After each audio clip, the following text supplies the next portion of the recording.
Topping today's news, Prime Minister Philip Davis appears as a special guest on CNBC talking about the events at COP28. The Office of the Prime Minister defends his statements made in a speech to Life at Key residents and police investigating the country's latest homicide, a man found dead on a park off Carmichael Road.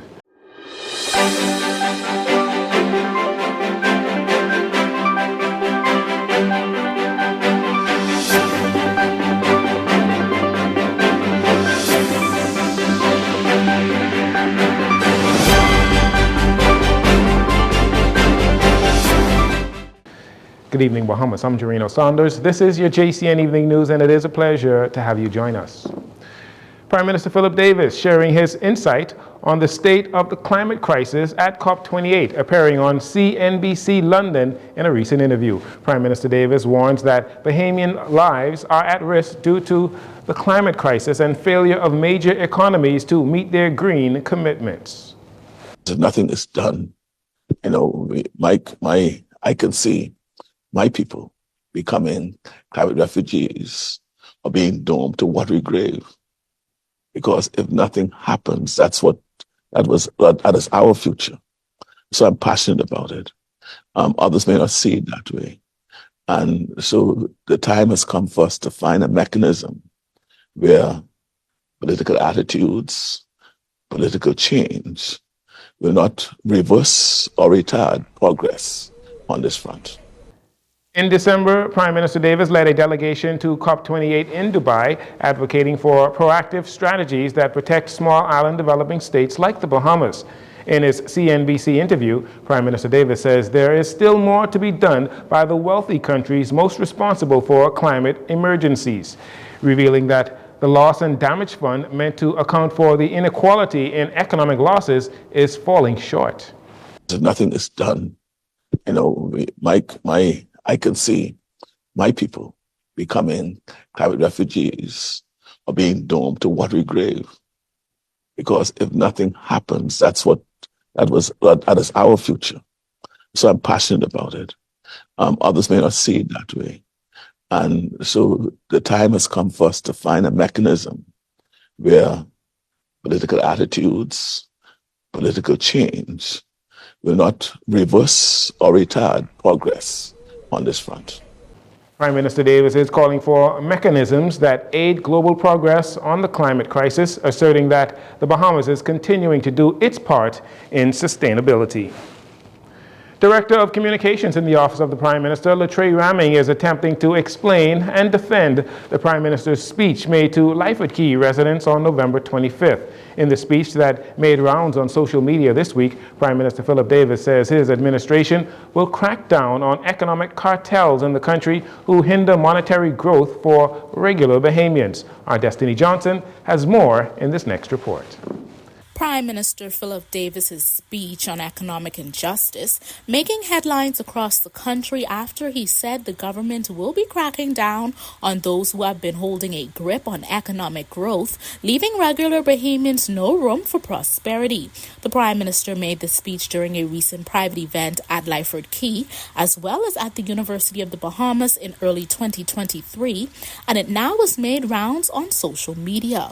In an excerpt from the speech, PM Davis says, let's consider the pre-independence period, the 20th century, up until 1967. We often describe the period in racial terms, focusing on the divide between the ruling white and the black majority, legalized racial oppression that existed, supported by an economic system that did all it could to protect the interests of the minority.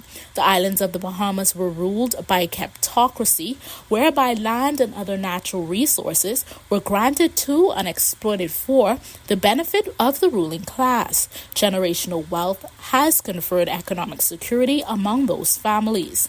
This is what enabled the infrastructural interests and holdings they have had around since, end quote. Director of Communications in the Office of the Prime Minister, Latreille Ramming, appeared on Beyond the Headlines Thursday night to dissect the viral discourse.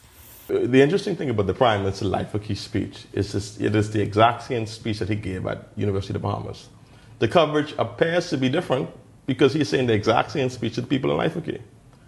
Some persons who attended the meeting had great difficulty in the truth what the Prime Minister was saying. The Prime Minister is very unapologetic in saying that the economic systems in the Bahamas do not adequately serve the Bahamian people. So he's telling those wealthy people what? You will prepare to be taxed higher? No, he's not. He's saying prepared for the structural changes that's going to come in the economy, that's going to result in more fairness and opportunities for Bahamians. We cannot have a society, a country, where the same people or individuals continue to benefit over certain benefit and control certain aspects of the economy. Meaning the monopoly of certain industries. And he called no names, he pointed no fingers. He just gave a blanket warning saying that I am frustrated. When asked if this crackdown on generational wealth will result in new taxes on the rich, Mr. Raming says this is more of a structural issue in the country.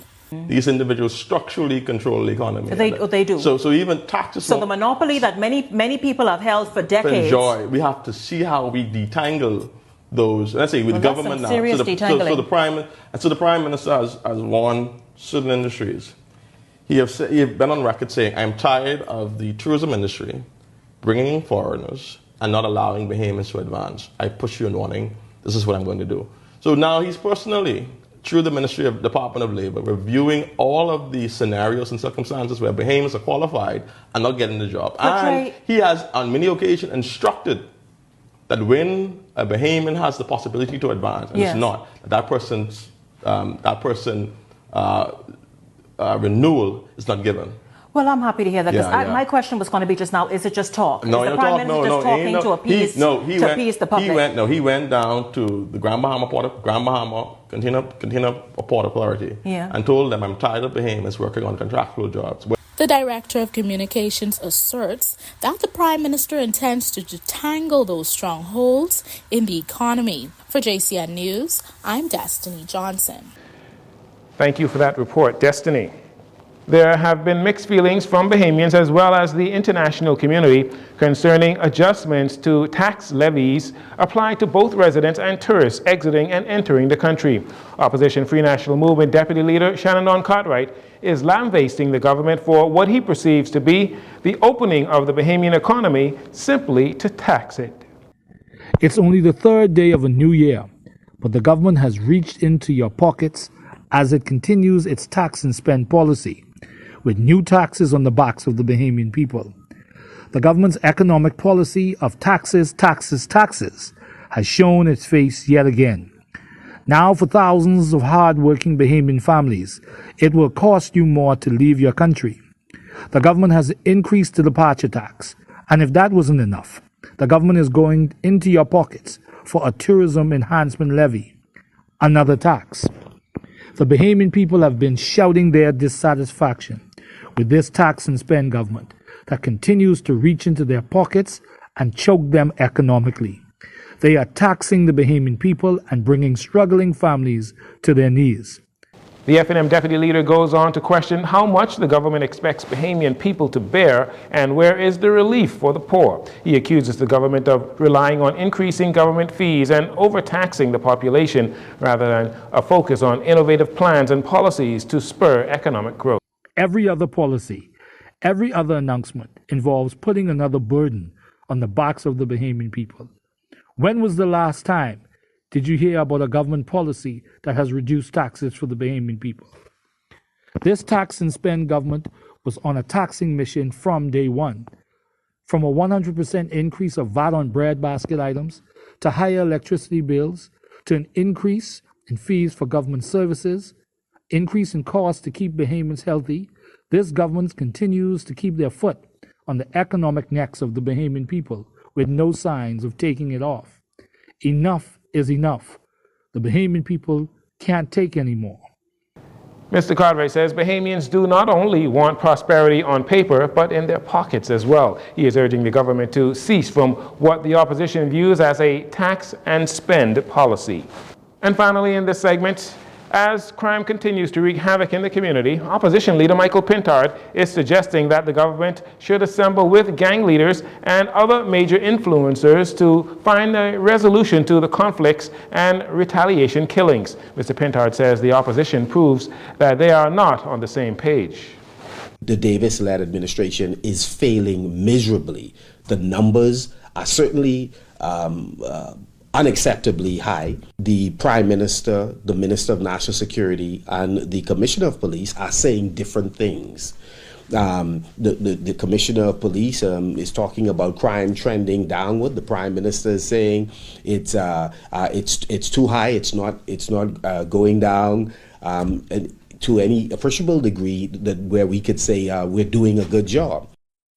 He is also recommending meetings to find out what are the issues and the resolutions to those retaliation killings. This government is not doing a good job engaging those stakeholders. They're hiring jokey people to become consultants in some of the most pivotal ministries where life and death decisions are being made on our streets, and we playing around with public relations exercise. It is disgraceful. If we are serious about stopping the carnage, at least one of those things on the list of solutions must include having a closed door meeting with those informal leaders, those street leaders, to interrupt this cycle of conflict that exists between some of those gangs. Mr. Pintard alleges that the opposition knows a handful of senior gang leaders who should be able to lend some insight into what the issues are on the streets and how law enforcement can get ahead of it. We'll take a break here. We'll be right back after these commercials.